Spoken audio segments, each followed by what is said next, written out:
Alrighty, in this video what we're going to be doing is taking a look at Android's build system. So we're not going to be creating a project from Android Studio, instead we're going to be creating it from the command line. But like I said in the last video, it's important to understand that these command line tools we're going to be showing in this video are the same tools that Android Studio itself will actually use in the background to perform various tasks, such as compiling your application and launching it.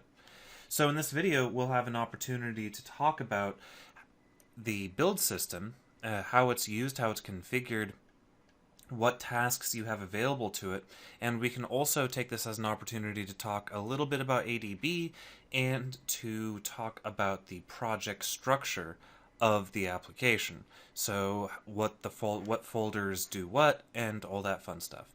So let's go ahead and get started. Now, if you skipped the last video, it's important to know that I right now have two paths added to my path environment variable, one for platform tools and the other one for Android. And that's so I can access the ADB command line tool as well as the Android command line tool from any directory in my computer using the command line. So what I'm going to do is, again, we're not launching Android Studio. What I'm going to do is I'm going to pull over this folder here that I have that is located on my desktop. And inside of here, I'm going to shift right click into the white space and hit open command window here. And I'm going to issue a command to the Android executable or the Android bat file that we added a path environment variable for. So this is the command I'm about to invoke is one of the tools that we get access to by installing the SDK. So the command that I want to go ahead and invoke is not surprisingly going to be Android create project. Now, of course, there are a lot of command line parameters we're going to have to specify, because if I hit enter, you'll notice that I didn't specify a bunch of stuff, such as target, path, package, blah, blah, blah. So let's go ahead and give it what it wants, in addition to another thing here. So I'm going to go ahead with, I'm going to start off with -A for the activity name. So when the Android bat file or executable or jar, the template runner, whatever you want to call it, creates our project, it's going to create an activity for us, a blank activity. So I'm going to say main activity, which is typically what we use for the main activity names in Android. I've seen this name used as an activity for quite a few Android projects. The next thing I'm going to do is going to provide the K parameter. And again, if you look right here, you'll see what that is. That is the package name. So the package name is how your application is uniquely identified on the Android operating system. So your package name must be unique across all applications on the App Store, the Play Store, or any other applications that a user may install on his device. So what we're going to be doing with the package name, which is common for most other package names, is using the reverse domain kind of format that you see very commonly with Android projects. So like if your domain was, nelson.example.com, your reverse domain would be com.example.nelson. So what I'm going to do here is I'm going to say com.buzz. Now I'm using buzz because I can't use 3D buzz here. Let's just go ahead and give this a unique project name. So let's just say test1. It's a terribly generic project name, I know, but it'll work for our purposes. So this will uniquely identify our project on the device once it's installed. So the next parameter I'm going to want to give it is -t, which is our target. It's our target API level.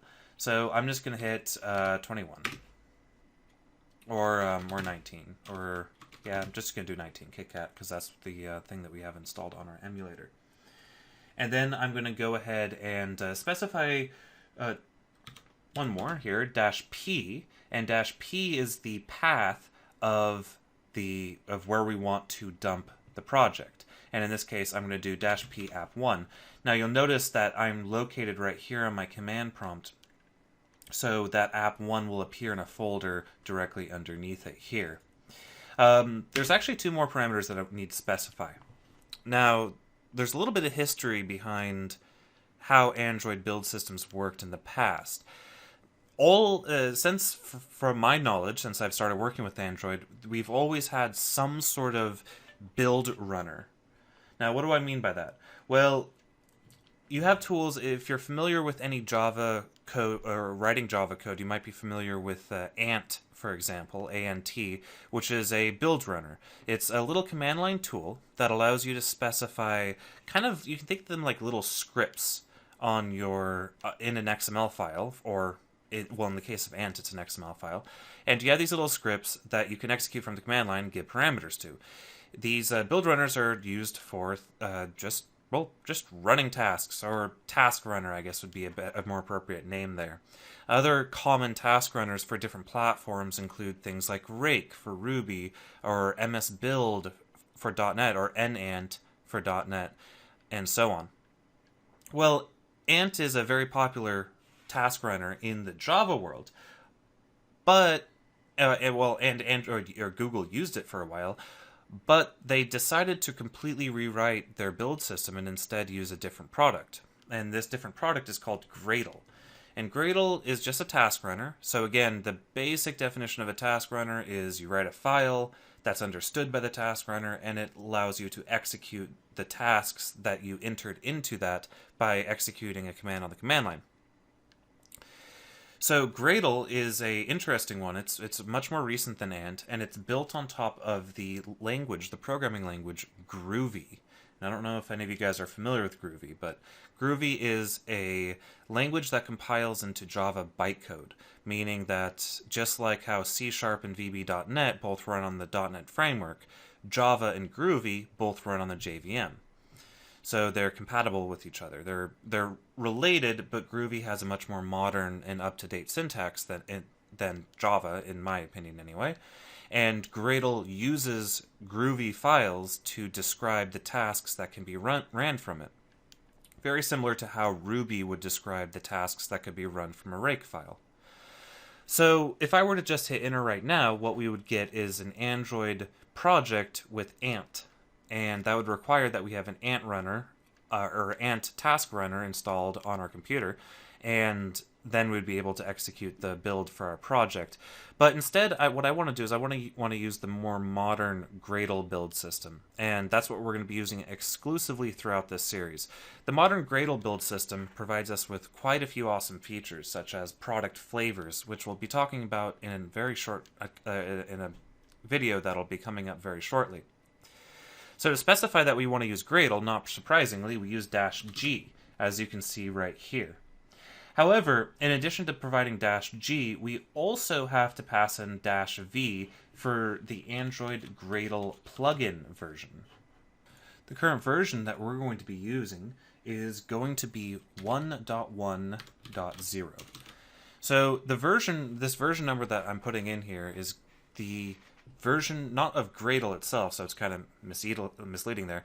It's of the build tools itself, the actual plugin that Android uses to provide us with functionality inside of Gradle in order to perform our Android builds.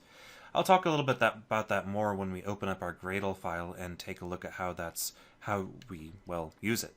Anyway, let's go ahead and hit enter. And we're going to get ahead, blah, blah, blah. Oh, wow. This -T isn't a API level. It's a little bit more complicated than that. And so, fortunately, they have I completely forgot about that, sorry. Fortunately, what they have is a very handy error message that tells us how to get a list of targets that we can use. So what I'm going to do is I'm going to type in Android list targets. And we see we have this right here. So what we can do is we can target ID 1 or Android 21, or we can target 2 or Google Inc. Google APIs 21. So these are the current versions of the SDK that we have installed on my computer at the moment, the current versions of Android and all of Android's sources. So what I'm going to do is I'm going to hit up a couple times and then replace that T19 with T1. Let's just go ahead and target API level 21. So I'm going to hit enter. and you'll see it created a bunch of stuff. So we created a project directory, we created a bunch of subdirectories because Java really likes its subdirectories, and created a bunch of files. So now if I move the window out of the command window out of the way, we'll see we have app1. So yeah, let's go ahead and cd into that. So this is our Android application. This is what you get when you just go ahead and create a new project without using an IDE with any other sort of magic in it. And again, I really like showing people this without having to use an IDE because it gives people a better perspective on what's going on behind the scenes. So we'll see a bunch of files in the root of our project, and we'll see two folders. We have the Gradle folder, which I'll talk about here in a sec. And we also have our source folder. And inside of source, we have Android test and main. Under main, we have our Java and our res folder. And when we go over the project structure and our Android manifest, when we go over project structure, we'll talk about that too. But I want to focus on the root of the project right now. So we have build.gradle, gradlew, gradlew.bat, and local.properties. So I'll get the easy one out of the way first. Local.properties. If we open this up, you'll notice that it has a comment at the top of it saying this file is automatically generated, blah, blah, blah. Don't modify this file. Don't commit it to source control. Just leave it there to do its thing. So local.properties is very, very uninteresting. So then we have this gradlew and this gradlew.bat. So what are these? Well, gradlew stands for Gradle wrapper. Now, I might not have been clear earlier about how Gradle actually works or how you use it. Basically, what you need to do is you would need to download an installation of Gradle, a specific version of an installation of Gradle, and have it added to your path so you can execute it from your command line as Gradle space blah blah blah. But to maintain compatibility and to prevent us from having to do that step, as well as to allow us to really use whatever version of Gradle that we want within our as per project basis, what Google did is they created for us this Gradle wrapper. Now the Gradle wrapper will go ahead and install the version of Gradle that we've specified. And it'll just it'll install the version that we specified if it doesn't already exist, and if it does exist, it'll use it. Now the gradlew that you see right here is going to be a bash script that you would use on a POSIX operating system, such as Linux or Mac OS, whereas this gradlebat is a batch file, something that you would use on Windows. So of course the gradlebat is what we're going to be using for this series. And again, all it does is downloads Gradle if we don't have it already, and then acts as a wrapper to that downloaded version of Gradle, and that's it. It's just a really nice convenience. But then we have this build.gradle. So what is that? Well, remember how I said our task runners typically will have a file that describes what tasks a particular project can do. In the case of MS Build, for example, that would be your csproj file, which is really just an XML file that describes the build steps required to compile your C# application. If we were again talking Rake and Ruby, you would have your Rake file. Well, this is the build.gradle file, which again describes what the thing can do, what it exposes the tasks that Gradle can invoke. And it does so in the form of Groovy. So what I'm going to do is I'm going to right-click this over to Sublime Text, and then I'm going to hit Control-Shift-P and type in Groovy just to get Groovy syntax highlighting, which didn't really do much, but it'll do. So what is this? Well, this is a Gradle file. This file describes all the tasks that we can do with Gradle against this project. So you'll notice a couple interesting things here. We have this build script, and then we have repositories and dependencies. So what's happening here at the first line of this file is it's telling Gradle that there's a bunch of external code, or repositories, Gradle repositories, or Maven repositories. In the case of Maven, if you're not familiar with Maven, Maven's another build tool in the Java world, but typically since Maven Central hosts the majority of Java projects, Gradle has compatibility with Maven repositories, meaning this line of code right here, and remember, you're looking at executable code. This is not a DSL. This is Groovy, like actual executable code. What's going on right here is we're telling it that there's this place called Maven Central and it has a bunch of cool stuff, and if we ask for something and you can't find it, go there and grab it for us. And then we're immediately down here saying on dependencies that we're wanting to depend our build script on COM Android Tools build Gradle version 1.1.0. So this is telling Gradle right here that we want to load COM Android Tools build Gradle 1.1.0 from somewhere, be it a local location or Maven Central if it can't find a local installation of that, or another, you know what I'm saying. If it can't find it, it's like there's a hierarchy of where it'll look for that package, and in this case, it will default back onto Maven Central because it won't be able to find it anywhere. And Gradle will download the Android build tools. So this package right here contains all the build tools that we need to work with Android applications. Then we have apply plugin Android. So what does that do?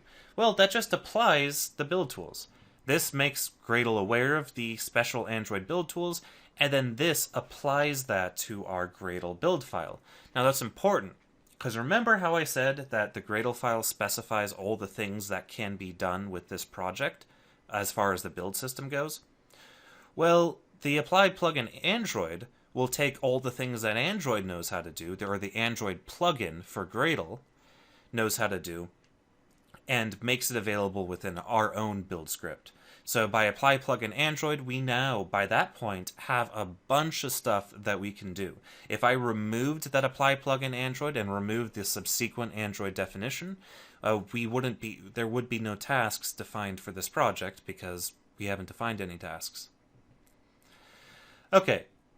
After we apply plugin Android, then we have some Android configuration. So it's all a bunch of straightforward stuff that it's just Android configuration. That's it. It's configuration that's specific to how we want our Android project to be set up.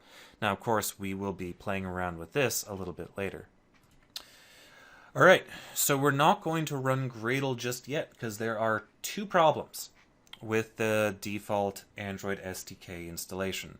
Or there potentially could be two problems. We'll see if because I might have an older SDK on my other install. But on my other install of Windows, I had this problem, and we're going to have to fix it. First problem is this template was not designed for the build tools 1.1.0. Fortunately, there's not a whole lot of code here, so there's not a whole lot of things that could go wrong, but unfortunately something did go wrong. And that is, in the later versions of the Android build tools, the run ProGuard command was changed to, Minify enabled. So what we're going to do is we're going to change run ProGuard to Minify enabled. So make sure you make that change if you're wanting to follow along and actually run Gradle, because if you don't make that change and you try to do a build from this project, you will get an error. Now don't worry, the Android Studio templates are up to date, so you don't have to worry about that. Now the second problem is that not only do the latest build tools have a different property name for that, they also don't really work very well with the version of Gradle that gets downloaded by default by the Gradle wrapper batch file. So by default, the Gradle wrapper batch file is going to download an old version of Gradle that's unfortunately not going to work for what we want to do. So how do we fix that? Well, I mentioned before that it's actually pretty simple to change the version of Gradle that we use with the Gradle wrapper. And to do that, we go into the Gradle folder, the wrapper folder, and we see Gradle wrapper.properties. Now I'm going to drag this over to Sublime Text, and we'll see that there's this distribution URL right here. So instead of using Gradle.1.12-all, I'm going to change the distribution URL to Gradle 2.1. So 2.1-all.zip. Make sure you save that file. If you don't save that file, bad things can happen.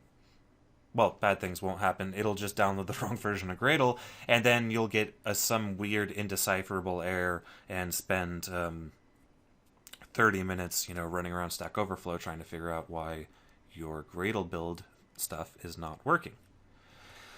So anyway, make sure you go ahead and make that change. Again, this is under the Gradle wrapper, gradle-wrapper.properties file in the distribution URL property. Once you change that, it will download the proper version of Gradle.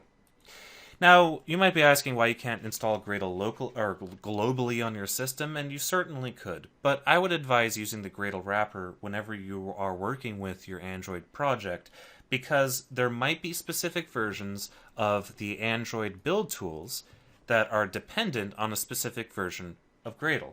And because of that, just get in the habit of always using Gradle w.bat instead of a global installation that you may have installed on your computer.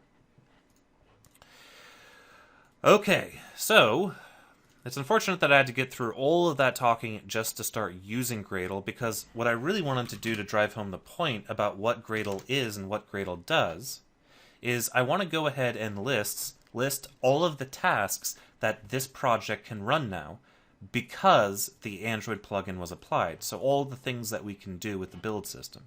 Now, this is important both for your understanding of how Android works, but also from the perspective of if you wanted to ever automate the installation, deployment, testing, or compilation, or packaging, or release packaging, or anything of an Android project. So let's say you have a continuous integration server set up.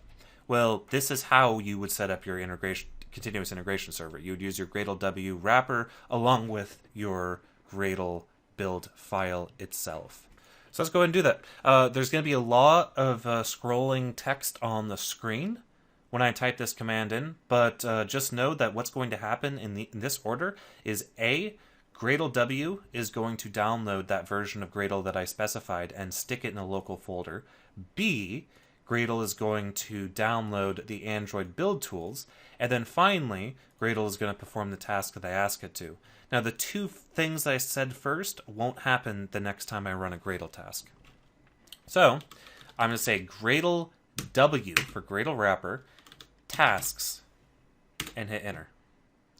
So you see the first thing it's doing is it's downloading the Gradle21all.zip. I'm not sure about all these dots. I figure that it's wasting all that time printing out to the console, unless it's running the download on a separate thread, it might be a whole lot of waste of time. Anyway, you see that it's unzipping stuff. It's dumping it in it's actually not dumping in a local folder here, it's dumping it in a folder specific to my user. So just know that if you ever have a problem with your installation of Gradle, if it becomes corrupt, all you can do is simply go to your .gradle folder and you can go ahead and nuke it and then re-download it. Now it's downloading the build tools. So all of the build tools, you can see it downloading. You see it has a lot of dependencies. And then you see it fails. The reason why it fails is... Oh, nah. Wow, I messed up. It wants Gradle version 2.2, not 2.1. Okay, let's go back to our Gradle folder, to our wrapper folder, reopen up our properties, and change our distribution URL to 2.2-all. I guess there's a even newer version dependency. See, this is all the fun stuff that you don't have to worry about when you have IDEs, but when you don't, you kind of have to, get your fingers a little dirty. Okay, or hands a little dirty. So let's go ahead and run this again. So now you see it's downloading Gradle again. Because I changed the distribution URL, it's now looking for a new version that's not installed. So now it's unzipping. Super fun stuff to watch. I'm sure you guys are all excited about all this stuff. Anyway, I know for a lot of you guys, you're like, why are you spending so much time at the command line and the SDK tools and Gradle and all that fun stuff? Well, I really do believe it's necessary to at least have heard the words that I'm saying right now at one point. Because things can and will break, and you'll get some weird error in IntelliJ saying Gradle blah, blah, blah, blah, Gradle, Android build tools, blah, blah, blah. And at least now you'll have an idea of where to look.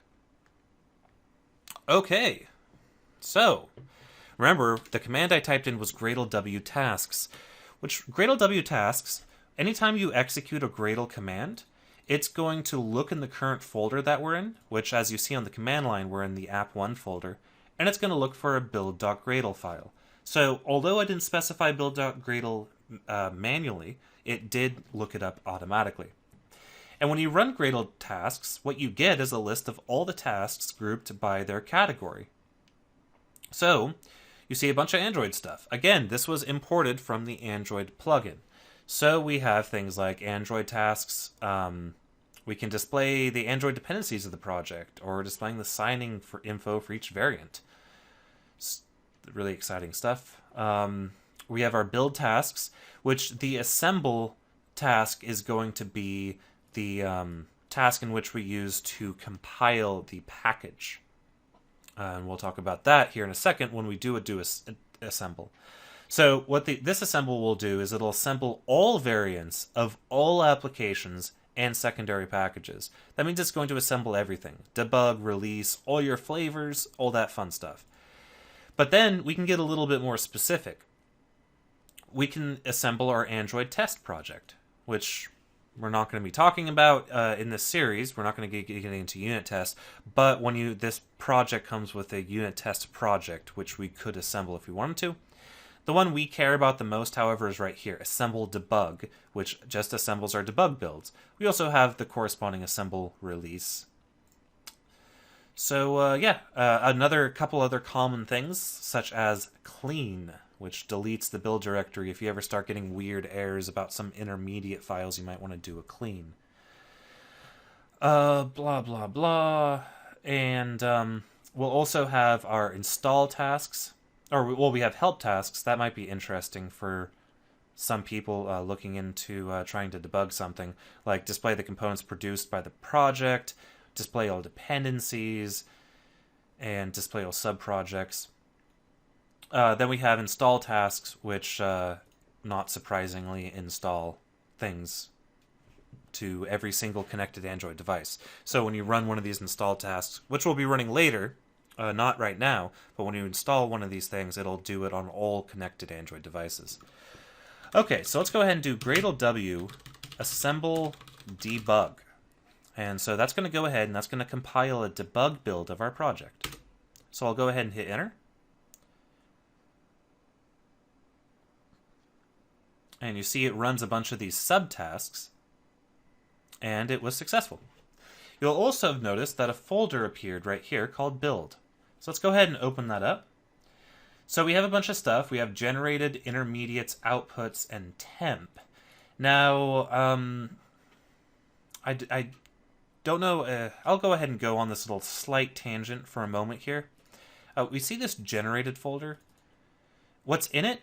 Under source, we have this R folder. And under R, we have debug. And then we have what's starting to look like a Java path. Com, buzz, test1, and then we have this r.java. Remember in that quick start video how we had those magical IDs that we could statically reference through a constant just magically appearing in our project and accessible from our project despite the fact we just edited an XML file, which would seem slightly impossible for anyone familiar with XML and Java. It doesn't seem like that's something that should happen, but it does happen, and this is where the magic comes in. The build process actually generates this r.java file and has a listing of every single resource that's been created. So resources also include things like IDs. And in this case, you also see a layout resource, which corresponds to the layout XML file that was generated by the project template. And if I had IDs inside of this, like controls that had IDs so I could reference them from Java, they would appear here as well as constants. So we have those. We have a couple other generated things. We don't need to worry about the Android interfaces. They're not Java interfaces. AIDLs are this interesting cross RPC style thing. It's actually pretty cool. Then we also have like build config, for example. So our build config allows us to do something like type in the word build config, and we'll have constants that specify all of the attributes of the current build, and this is automatically generated. So if you ever wanted to know if you were in debug mode or not, you could always type in buildconfig.debug, and it'll tell you, depending on how the application was built. Anyway, so these are just generated project files, or generated Java files. We have our intermediates, kind of boring, just a bunch of intermediate compilation code. We have our temp, kind of boring, just a bunch of temp code. And then we have outputs. And in our outputs, we have our APK folder, which is the interesting bit. Let's go ahead and open this up. Okay, so we have our APK. So what is an APK? Well, an APK is our Android application. You are looking at the Android application, the actual application that gets sent over to your phone and installed and turned into something that you can click on your launcher or your home screen. This APK contains every single little bit of information, all the code, all the resources, all the layouts that's required to run your code. In fact, it's interesting to note that the APK format is very similar, if not exactly the same as the jar format, the compiled Java archive format, which you guys might be familiar with.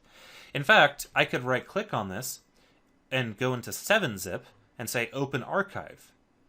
And I can look at the actual archive that represents our application. So you'll notice we have a couple interesting things. We have our meta-inf, which has like certificates and stuff like that you don't need to worry about. We have our res folder, which contains our resources, such as our layouts, and you see main.xml right here. Fun note here, though, the XML files that are dumped into the compiled APK are turned into a binary representation of XML. So I couldn't just extract this and look at it. In fact, I could show you that. If I extracted this main.xml and tried to open it up in the text editor, we see it's a binary file. Anyway, slight tangent there. So those are resources, and we have our Android manifest, which we haven't talked about yet. We have more resource files for other kinds of resources that are compiled into this binary package. And then we have our classes.dex. Now, our classes.dex contains our actual source code, but compiled in such a way that the Android's VM, Java Virtual Machine, can interpret it.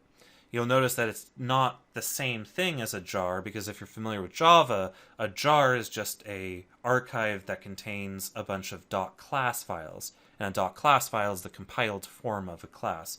Well, in the case with Android, all of that's stuffed into a format called DEX.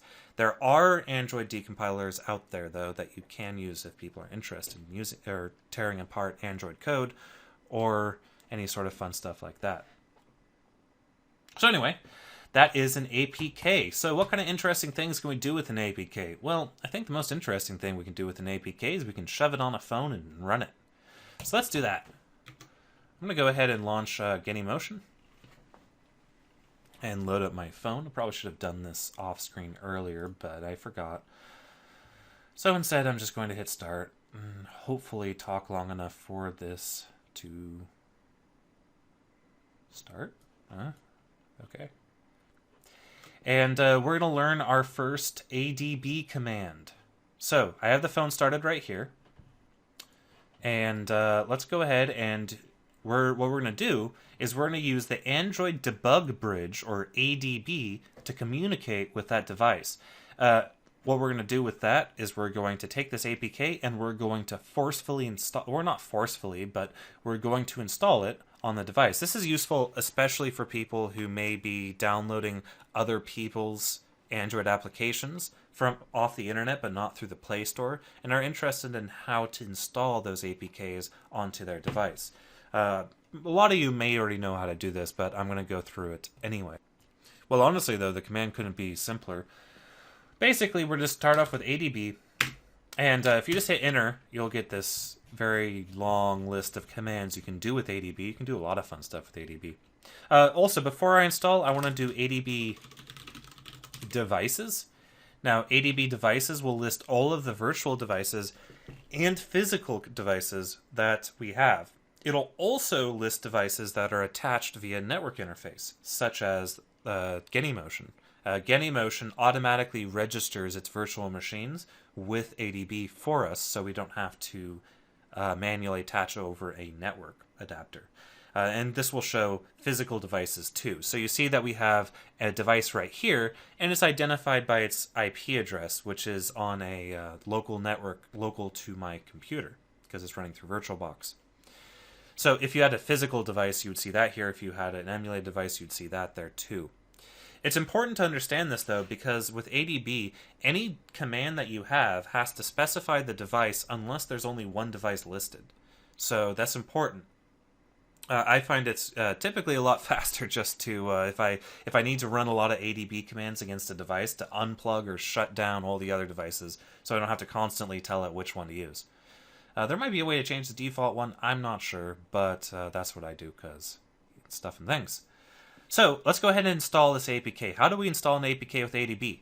Well, we install ADB, install the APK. So type in ADB, and then type in install, and then give it a path to the APK, which since we're in the app1 folder, the path is going to be build/outputs/apk/app1.debug.apk. And let's go ahead and enter. And you'll see we have successfully pushed it. So if I bring down my device, you'll notice nothing changed, except when I open up my app launcher, and I scroll over, I think it's going to be main activity. So main activity is the application I just pushed. So let's go ahead and click that, and it says, Hello World, main activity. Okay, so before we sign off on this video, because I think this ran a little bit longer than I expected it to, I want to go ahead and make a small change to our activity and recompile and reinstall. And then also make another change and show you guys how to install directly from Gradle, which we will be using from here on out. So we're not going to use ADB anymore to install the APK, we're going to use Gradle instead. So what I'm going to do is I'm going to make a change to this project. So I'm going to go open up source, main, I'm going to open up res, layout, I'm going to go here with main, and I'm going to open it up in a text editor. And you see we have a linear layout and a text view, and they're not indented properly, and that really bugs me. Also, it also bugs me when they put their ending tags on the same... Okay, so what I'm going to do here is I'm going to rewrite this text. I'm going to say, hey there. And I'm going to hit Control-S. Now I'm going to come back here, and I'm going to say Gradle W, assemble debug. It'll go ahead and compile it.